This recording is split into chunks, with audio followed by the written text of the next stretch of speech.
Erev Tov, everyone. Erev Tov. It is Monday night. It is 8 p.m. here on the east side of the United States, here in the diaspora. This is the Maimon Beit Knesset. Therefore, it must be Zeyde Story Corner. That's right, Zeyde Story Corner. And we continue on with the stories of the stories from the Sephardic diaspora. And so far, they've been pretty good. Let's see who we have in the chat room, shall we? Let's do that. Okay. So we have Donald in the chat room. We have Marshall, and we have Veronica. And those watching in the background, that's right. We have others that are watching in the background because they're either watching on their phone or their tablet, and they can't get into the chat. So, but we know you're there, and glad to have you with us. Just as much as everybody in the chat room. So, what's new? Rosh Chodesh Iyar. That's right. It is Rosh Chodesh for the month of Iyar. And this would be the counting of the Omer.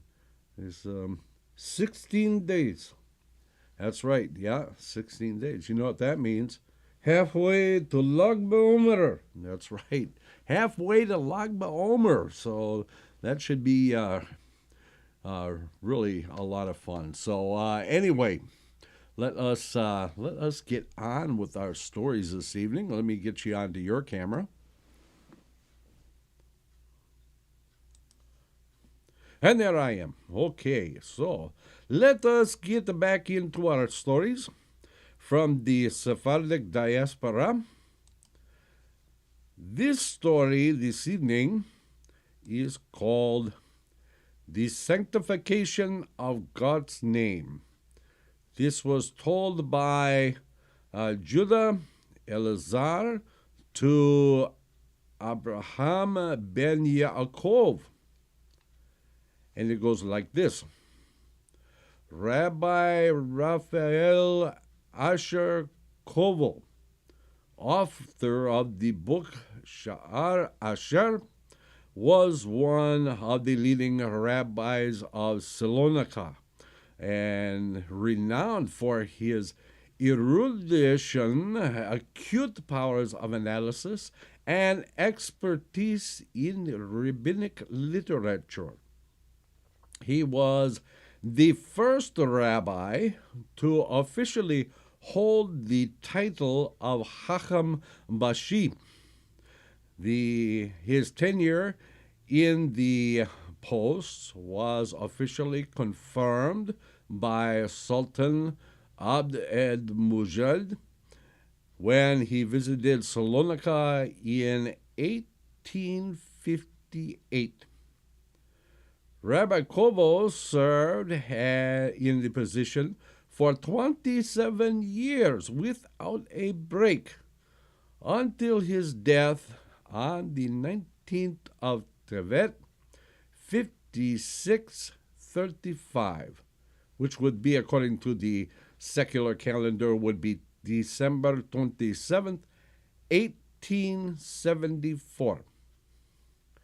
He was responsible for an event that sanctified the name of Israel for all to see. And this is how it came about. A certain Christian merchant from Bulgaria came to Salonika on business and lodged in one of the caravanseries in the city. A caravanserai is a like a motel, I guess you could say.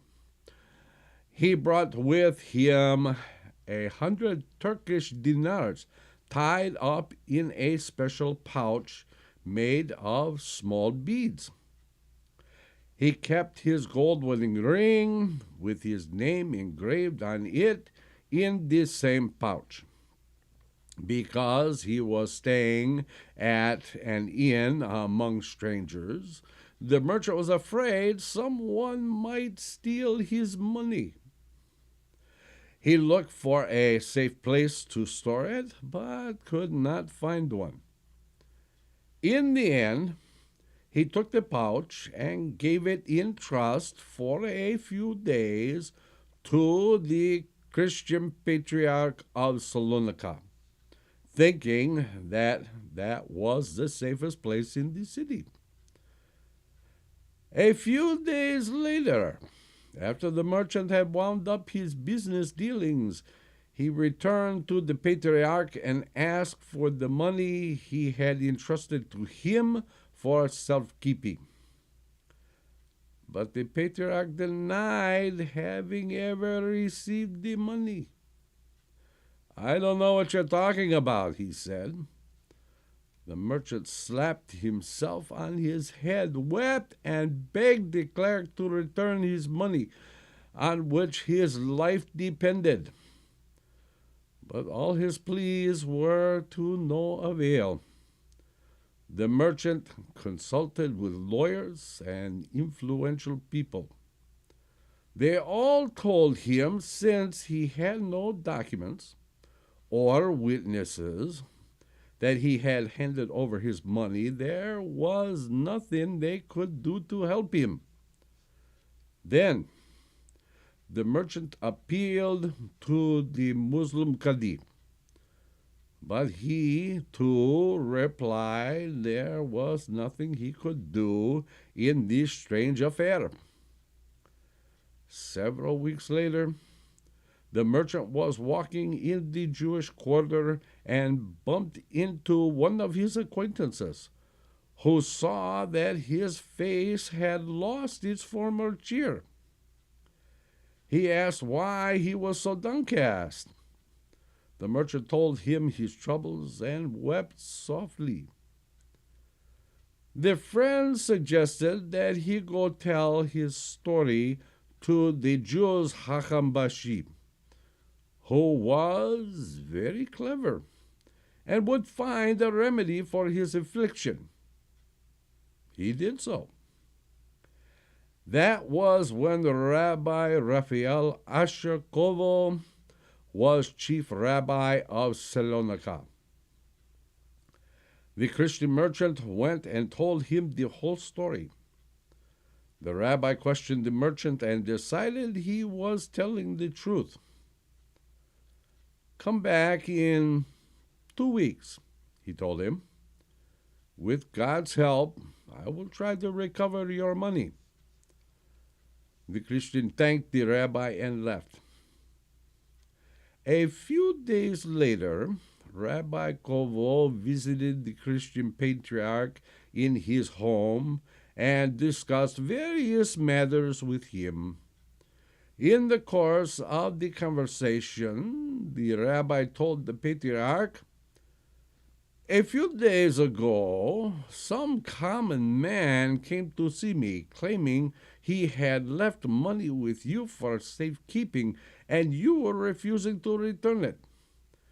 I threw him out of my house, since he is certainly not telling the truth. He must have left it with someone else and thought he left it with you.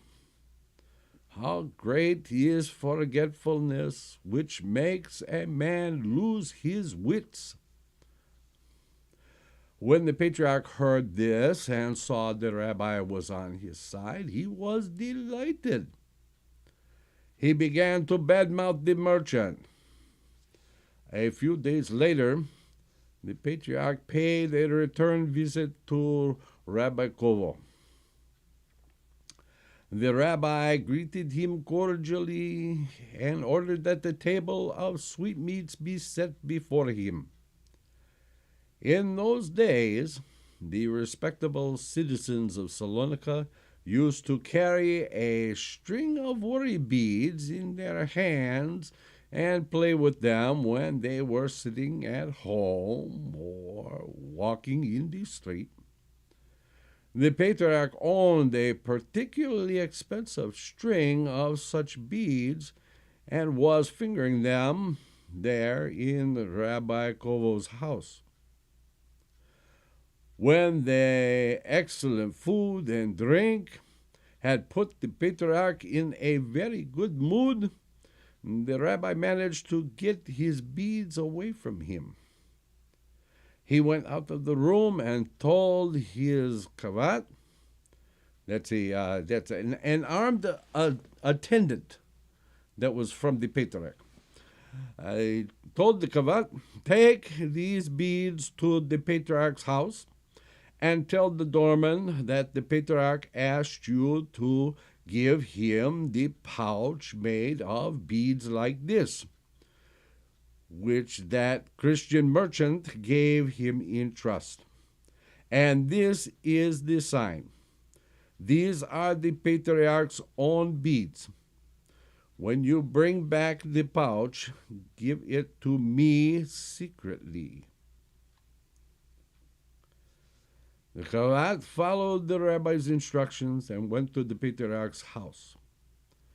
When the doorman heard the Chavat's message and saw his master's beads, he innocently believed the request was genuine and searched through the house until he found the pouch in question and gave it to the rabbi's kavat. The kavat took the pouch, returned to the rabbi's house, and gave it to him secretly, along with the beads. The rabbi returned the beads to the patriarch. When the visit was over, the two parted on very friendly terms. When the patriarch got back home, his doorman didn't say anything to him about the pouch, thinking that his master knew all about it, since he was the one who had sent the message, and paid no more attention to the matter. A few days later, Rabbi Kovo visited the patriarch a second time. No, he told him, that heaven has revealed to me that the merchant's pouch is in your possession and that you took it from him. If you return it to him, all will be well. If not, I'll make the matter public. The patriarch was infuriated by the rabbi's words, denying everything, and continued to assert that it was all nonsense. Rabbi Kovo asked the Muslim Qadi and the Wali of Salonika to urge the patriarch to confess the truth, but they could not get him to do so.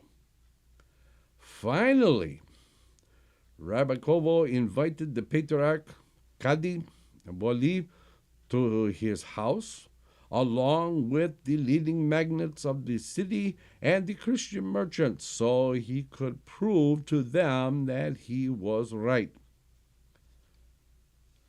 Before they arrived, the rabbi put the money pouch inside a special urn and set the urn on the round table at which all the company sat.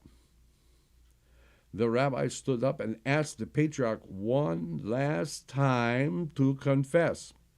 If not, he said, he would use his holy powers to bring the money pouch there.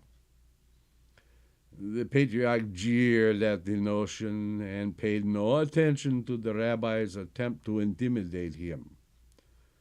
Rabbi Kovo read a few psalms and recited the Kabbalistic formula, "In the name of the unity of the Holy One, blessed is He," stuck his hand in the urn, pulled out the pouch, and showed it to the assembled company. The Christian merchant leaped out of his seat. "You, Rabbi Kovo, are true, and your Torah is true," he cried out. All those present marveled at what they saw. Rabbi Kovo is like an angel of the Lord who knows how to solve mysteries, they thought to themselves. The patriarch buried his ashen face in the ground. His pallor provided further proof that Rabbi Kovo was telling the truth. When the guests left the house, the patriarch stayed behind. Rabbi Kovo told him the secret of the riddle. The patriarch was astonished by the rabbi's wisdom, which had found a way to get the money pouch away from him without his knowledge. A week later, the patriarch was dismissed from his post and left Salonika. And there you have the first story for tonight. Okay, so we go to the next story for this evening, which is our teacher Moshe, the king of Spain. And this story was told by Rachamim Nissim Mashiach to Molka Cohen. And we begin. Long ago, when the persecution of the Jews in Spain had only just begun, the king, influenced by his ministers, decreed that all newborn Jewish boys should be killed before they entered the covenant of our father Abraham. During that time, the shamas of the synagogue went out in the street where he saw the rabbi of the town. The shamas greeted the rabbi, but the latter did not return his greeting. He greeted him a second time, and again, the rabbi did not return his greeting. When the shamas greeted the rabbi a third time, he still did not reply. The shamas went right up to the rabbi and asked him, "Rabbi, why aren't you returning my greeting?" "My son," answered the rabbi, "I was wrapped in my troubles and thoughts and didn't notice you." "Tell me," said the shamas, "what is troubling you? May I know?" "Tomorrow morning," replied the rabbi, "during prayers in the synagogue, I will tell you about it." The next morning, during the prayer service, the rabbi related his sorrow to the shamas. 5 days before, he told him, a son had been born to him. According to the king's cruel law, he, the rabbi, had to bring the child to the authorities to be killed. The shamas sank in thought for a moment, number of minutes, and then asked the rabbi, "What kind of garment did our teacher Moshe wear?" The rabbi answered that he had dressed in such and such a fashion. The shamas went and had clothes made to match the rabbi's description. Then he went to the royal palace and sought an admittance. Naturally, the guards wouldn't let him in. "I want to enter and see the king. You can go tell the king that Moshe Rabbeinu has arrived and wishes to speak to him." The captain of the guard answered him, "I don't know or recognize who Moshe Rabbeinu might be. Now get out of here fast." But the shamas would not give in and began pushing against the door. "Do you mean you won't let the Moshe Rabbeinu enter the palace?" he shouted. Attracted by the commotion, one of the king's aides-de-camp came out and asked the captain of the guard, "What is all this screaming?" The captain of the guard told him, "Some man in a funny costume came and said he was Moshe Rabbeinu and tried to force his way into the palace. But I don't know who Moshe Rabbeinu might be." The aide-de-camp, who was an educated man, who had studied history and had heard of Moshe Rabbeinu. So he went out to see the men. The clothes that the shamus was wearing convinced him that it really was Moshe Rabbeinu standing there. "What do you want, Moshe Rabbeinu?" he asked the shamus. "Go tell the king," replied the shamus, "that Moshe Rabbeinu wishes to speak to him." The aide-de-camp had him admitted to the courtyard and then went inside to speak with the king. "Your Majesty," he said, "Moshe Rabbeinu wishes to speak to you." The king rose from his throne immediately and told the aide-de-camp, "Admit him at once." The shamus entered the throne room, and the aide-de-camp wasted no time seating him opposite the king. The king looked at the shamus and trembled. "What do you want of me, Moshe Rabbeinu?" he asked. "God has sent me," replied the shamus, "to get you to swiftly retract your cruel decree that you have issued against newborn Jewish boys. If you do not, you will be punished, just as happened to Paro in his day." With this, he left the palace. Once the king gave orders to cancel the evil decree. The Jews enjoyed light and gladness. The rabbi celebrated the circumcision of his son with great pomp and splendor. Another one of the king's officers, a vicious anti-Semite, heard about the affair of Moshe Rabbeinu. "Your Majesty," he told the king, "when Moshe Rabbeinu came before you, why didn't he show you some wonder as he showed Paro in his day?"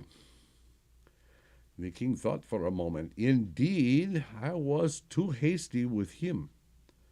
Go quickly to the Jews and tell them that I want to see Moshe Rabbeinu again. Otherwise, evil and bitter will be their fate." That anti-Semite went to the synagogue. "The king wants to see Moshe Rabbeinu again," he told the rabbi. "If he doesn't come, woe betide you." "What shall we do now?" the rabbi asked the shamus. "I will go to the king," replied the shamus. "Let's hope everything will work out and God will be with us."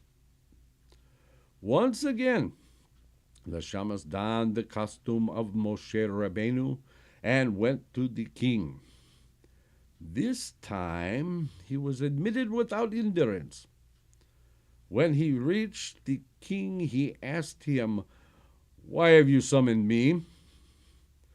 "I want you to show me some magic or sign that you did to Paro," answered the king. Perplexed, the poor shamus looked all around, at a loss for an idea. Suddenly, he saw a sword hanging on one of the walls. The shamus said to the king, "Give me that sword, and I will show you unbelievable deeds." The king gave the sword to the shamus. The shamus said, "Now you will see me cut off the minister's head and then put it back in its place." The minister, that anti-Semite, was petrified. Even before the shamus raised the sword, he called out, "Your Majesty, it's true. Moshe Rabbeinu has already worked this enchantment.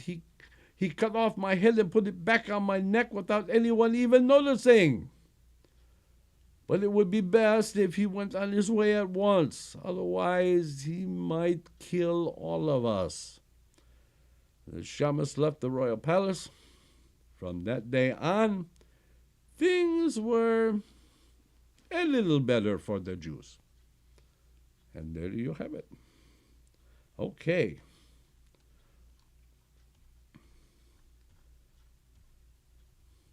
we have another story. And I think we'll take our break right now. That way we don't interrupt the story in the middle. And when we return, we will continue with the story Maimonides and the Study of Medicine. So please, everyone, stay tuned. We'll be back in 6. Let's all go to the lobby. Let's all go to the lobby. Let's all go to the lobby to get ourselves a treat. Delicious things to eat. The popcorn can't be beat. The sparkling drinks are just dandy. The chocolate bars and the candy. So let's all go to the lobby to get ourselves a treat. Let's all go to the lobby to get ourselves a treat. It's intermission time, folks, so hurry, hurry, hurry. Step right over to our refreshment center for the most extravagant array of refreshment goodies ever assembled under one roof. Enjoy breathtaking, mouth-watering goodies, everything from a snack to a delicious full meal. At our refreshment center, you'll find a large variety of goodies to satisfy your hunger, your thirst, or your sweet tooth. So hurry, hurry, hurry. Visit our refreshment center now. The show starts in 5 minutes.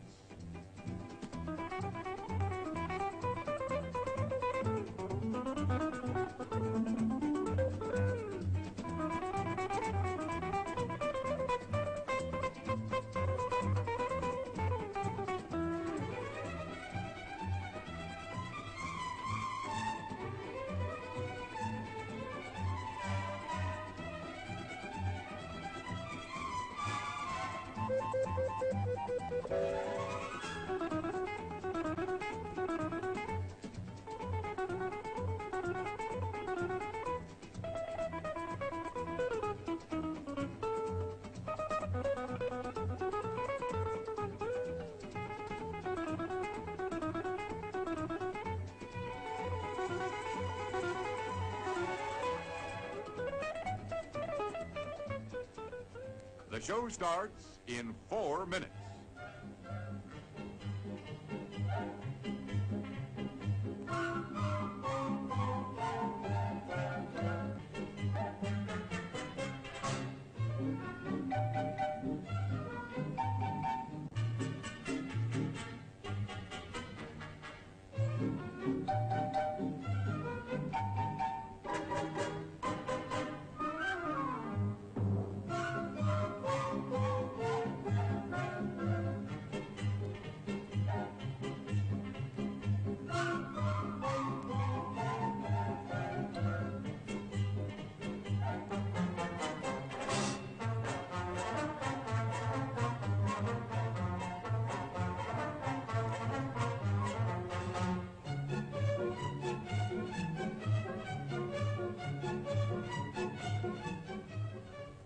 The show starts in 3 minutes.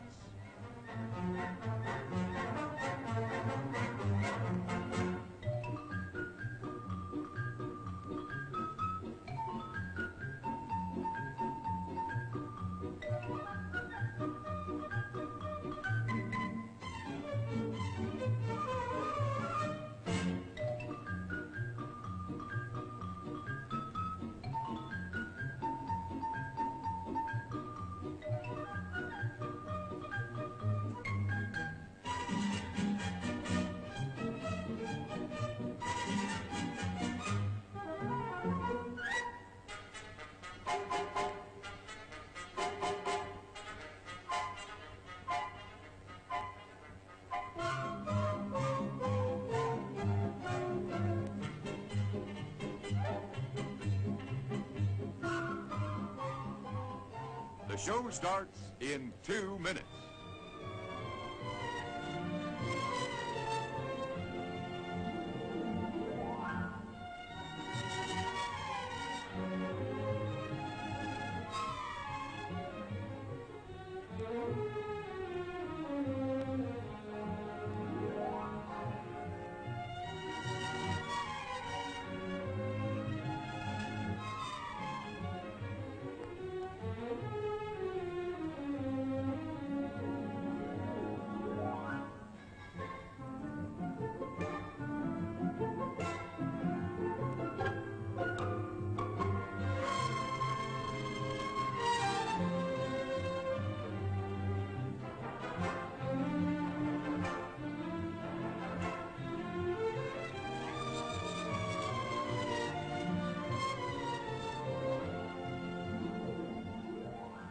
show starts in 1 minute.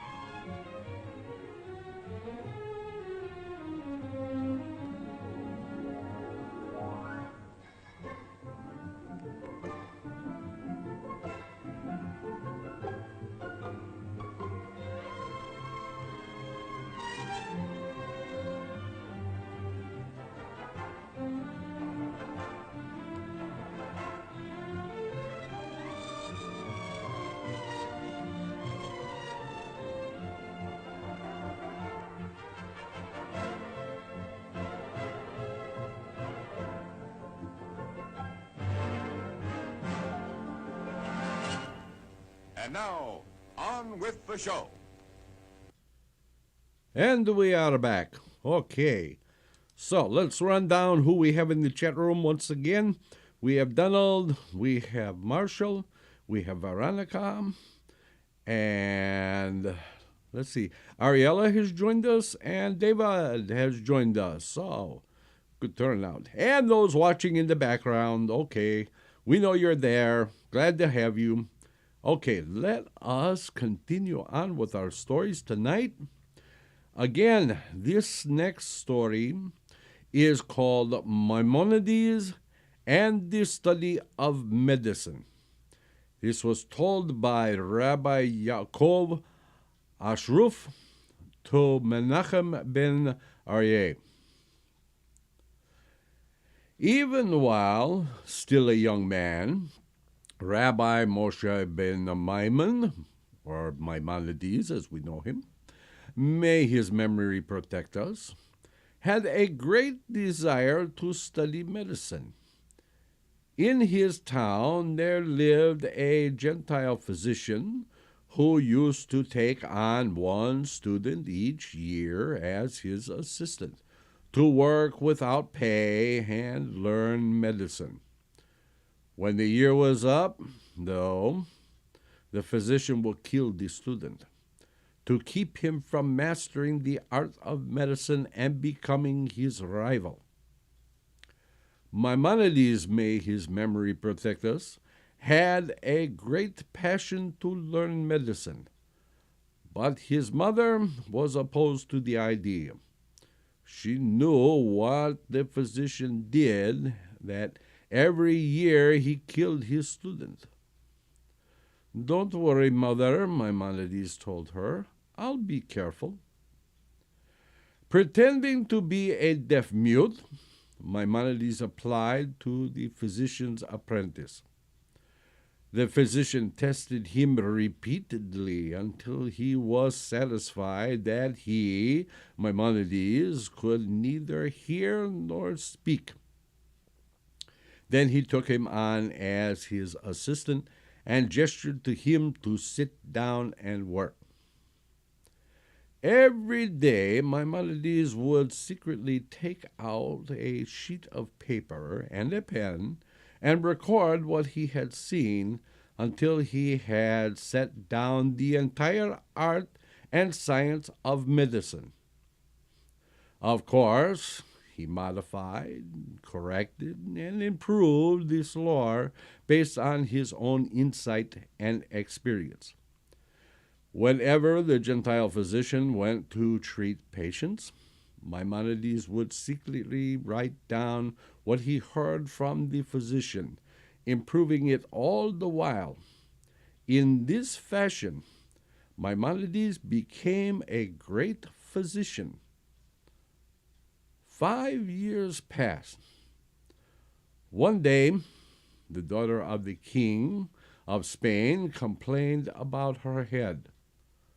All the physicians came to treat her, including the physician whom Maimonides was studying, diagnosing that the princess had a frog on her brain.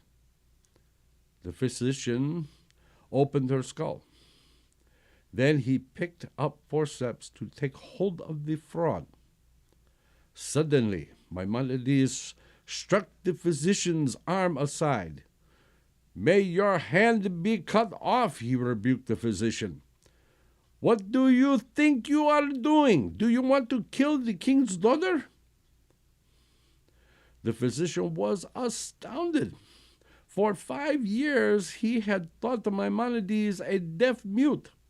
Never once had he uttered a word or given a sign he could hear.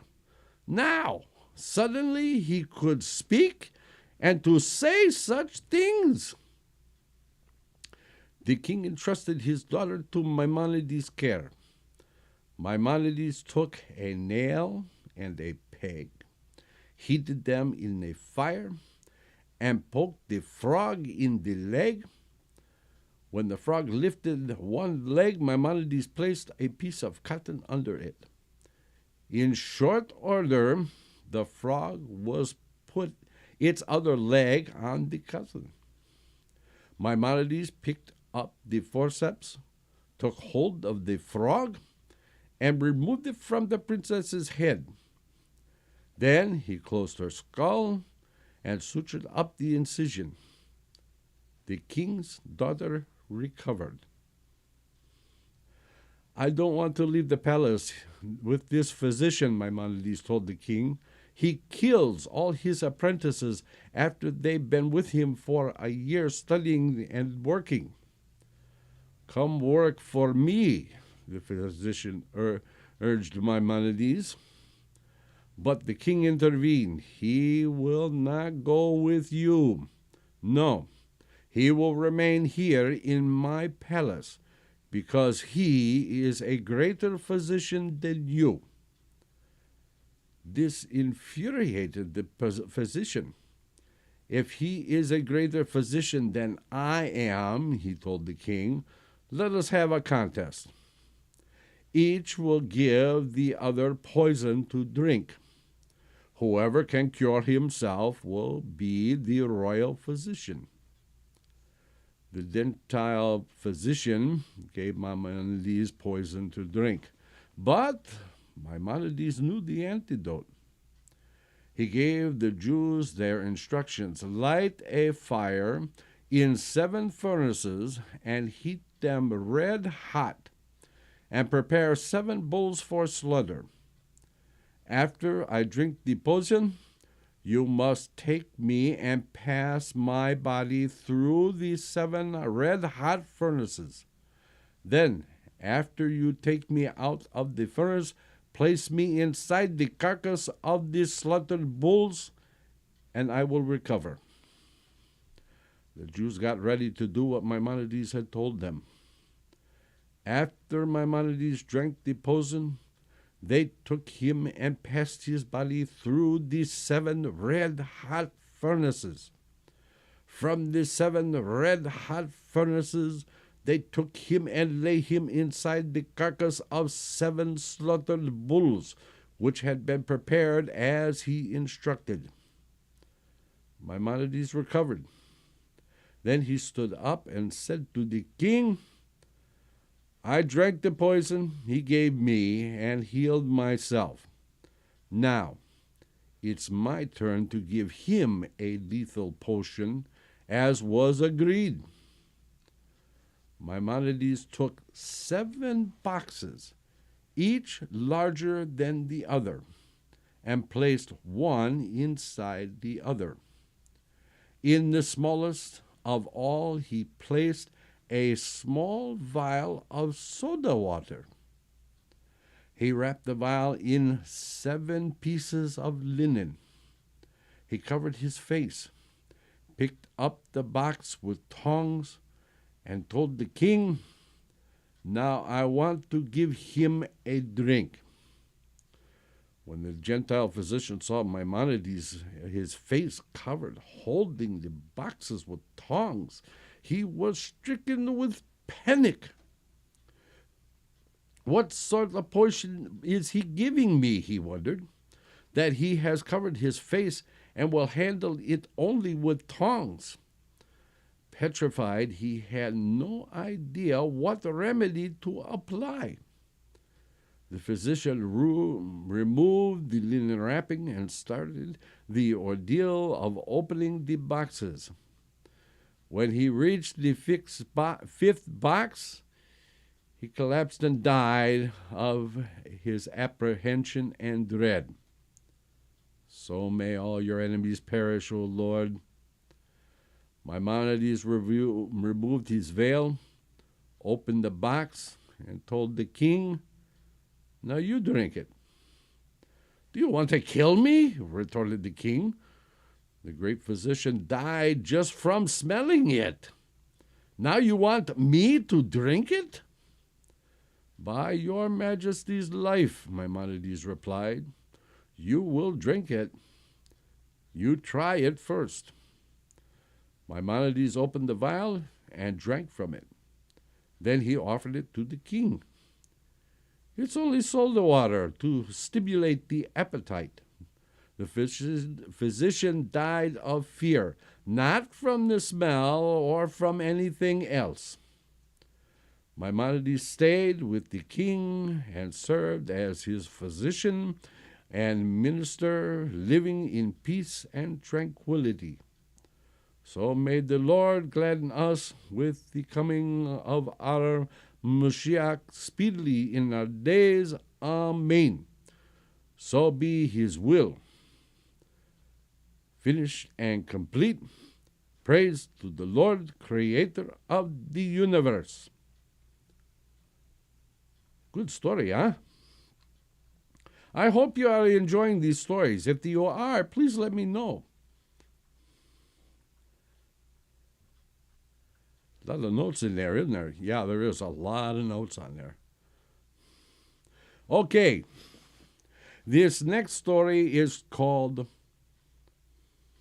Why Maimonides is Buried in Tiberias, told by a Sephardic narrator to Dov Noy. Before his death, Maimonides left instructions that he was to be buried in Eretz Israel, the land of Israel, but he failed to specify where. When he died on foreign ground, which was Egypt, all the Jews of the country mourned for him. After 7 days, they placed his body in a coffin and took it to the land of Israel. At the border, the coffin was met by representatives of every community in the Holy Land. When the emissaries learned from the Egyptian Jews that Maimonides had not explicitly stated where he should be lain to rest, they began to quarrel among themselves. All wanted their town to be the final resting place of the great Tzaddik. Said Yerushalayim, "I am the navel of the world, the once and future site of the holy temple. The place for the Tzaddik is on the Mount of Olives. Countered Hebron, the patriarchs and matriarchs sleep their eternal sleep in me. The place for the Tzaddik is in the cave of Machpelah."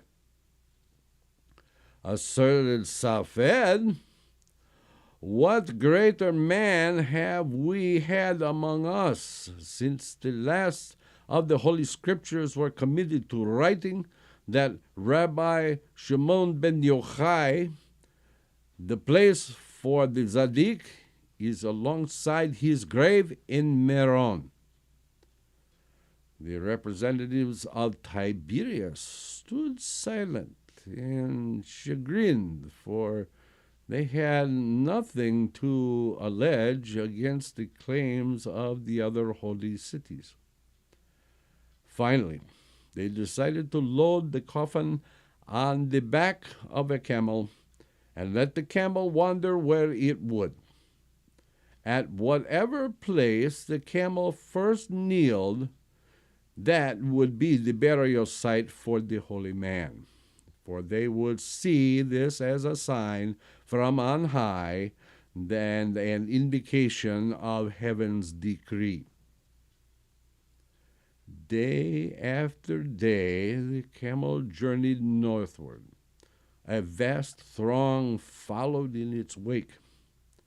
But never once did its knee touch the ground. Only when it reached the outskirts of Tiberias did the camel finally kneel. They buried him in that place, and that is where Maimonides rests to this day. And there you have it. Okay. Have time for probably one more. What do you think? One more? Yeah, we go one more. Okay. We get past all the notes here. Lots and lots of notes.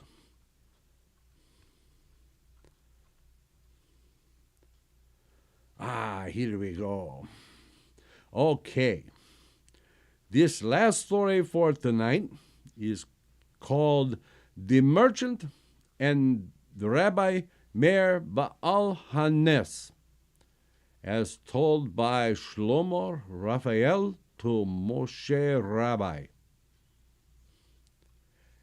In Rangoon, India, the merchants always insure the goods that were importing from abroad. There was one Jew merchant there, too, who was an importer and owned a ship. But he never insured his cargo. Instead, he said he insured them with Rabbi Meir Baal Hanes. Rabbi Meir, the master of the miracle. He did, in fact, send money regularly to the charity fund of Rabbi Meir Baal Hanes in Tiberias. His wife used to ask him to insure his cargo, but he paid no attention to her words and appeals, saying, "Our merchandise is insured." One day there was a terrible storm at sea, and all the cargo vessels sank. One of them was the Jewish merchant's ship. When the news of the ship had gone down with their cargoes reached Rangoon, all the merchants recovered their losses from the insurance companies. Only the Jewish merchant received nothing. The Jew was distraught. All of his property was gone. Overnight he became poor and utterly destitute. "I asked you to insure the cargo," his wife said, "but you wouldn't listen to me. What have you gained now? We're left with nothing." The merchant closeted himself in his room, where he prayed and read psalms, but he had no appetite. He could not put anything into his mouth. He sat alone in his room and never came out. On the third day of his seclusion, the door opened. There stood the captain of his ship. "How did you get here?" the merchant asked him. "What happened? Tell me quickly." "When we were at sea," answered the captain, "a very strong tempest blew up. All the ships heaved from side to side, but ours held steady between them, as if they were protecting it. All the other ships sank, only mine survived. After the storm died down, we were able to resume our course. We didn't make port until today. Here I am to let you know that all the cargo was saved. You owe thanks to God, for nothing has happened to it." At once the merchant stood up and gave thanks to God for the favor he had shown him. It is only through the merit of Rabbi Meir Baal Hanes, he said, that my property was saved. The next day, after he began selling his merchandise, he sent a donation to the fund of Rabbi Meir Baal Hanes in Tiberias. You see, he told his wife, my insurance company is much better than the other merchants. My insurance company is Rabbi Meir Baal Hanes. And there you have it. Okay, well, maybe one more. We'll see. Let's see if this is a long one or if it's a short one.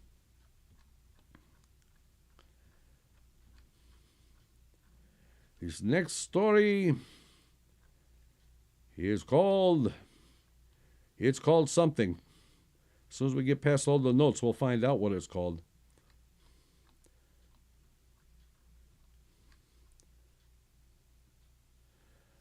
Okay, this one. Okay, I know I said the last one was the last one for this evening, but yeah, we still got a few minutes. Let's take one more. Okay. This one is called The Coin from the Collection Box of Rabbi Meir Baal Hanes. And this one was told by Shlomo Yoloz to Rivka Chayun. A Christian woman came to Rabbi Chaim Smida, who was a rabbi in one of the towns of Tunisia, and gave him a large sum of money for the collection box of Rabbi Meir Baal Hanes. Rabbi Chaim was very puzzled why a Christian woman would give money for Rabbi Meir Baal Hanes, and he asked her, "Why do you send money to Rabbi Meir?" The Christian woman told him, "During the First World War, when my only son was recruited into the army, my Jewish neighbor said to me, 'Here, have a coin from the collection box of Rabbi Meir Baal Hanes, and give it to your son for him to wear around his neck as an amulet until he returns from the army.' When my son returned from the army," the Christian woman continued, "he showed me the coin with a gun bullet hole in it. The coin blocked the enemy bullet, and it did not penetrate my son's body. It was then that I began to make donations to the collection box of Rabbi Meir Baal Hanes." And that, my friends, is the last story for tonight. I hope you enjoyed it. Next week, we tell another story. This story next week will be Saul Hachuel of Tangier. So, next week. Okay. Good stories tonight, huh? Okay, so we will, don't forget, tomorrow night, the Rabbis Discuss is going to be on. Rabbi Anshel is back. And Rabbi A and Rabbi Anshel are going to discuss Jewish education then and now. Should be very interesting. Okay, and then on Wednesday night is the Torah study in depth with Rabbi A and Rabbi Anshel again. And then the Friday night at 8 p.m. is Kabbalat and Mariv, the Shabbat service, and Shabbat morning at 10 a.m. is the Shachrit and Musaf. And until the next time, next Monday, we will simply say, Laila Tov.